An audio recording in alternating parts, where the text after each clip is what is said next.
Hello everyone, in this video I'm going to be showing you how to change Instagram theme.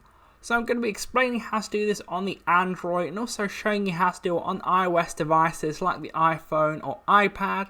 So as you can see, we're on the home page of the Instagram app here. I've just got like a standard white theme on it. So either if you're on the iOS devices or Android, you're going to need to go to the settings on your phone because you can't do it within the Instagram app.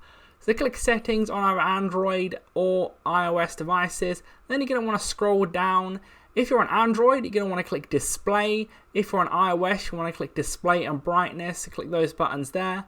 Then if you're on Android, you're going to want to click on dark mode. And then you're going to want to click turn on or turn off depending on what you want. Whether it's like a white or black theme. So dark or light for them. Then on iOS devices, tick either dark or light depending on what you want.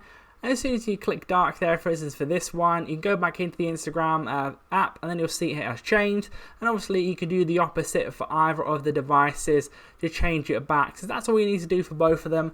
So leave a like on the video if you're going to do this. Subscribe for more videos like this. Click on screen to see more how-to videos on the Instagram app and other videos similar. But that's it for now. I'll see you in the next video.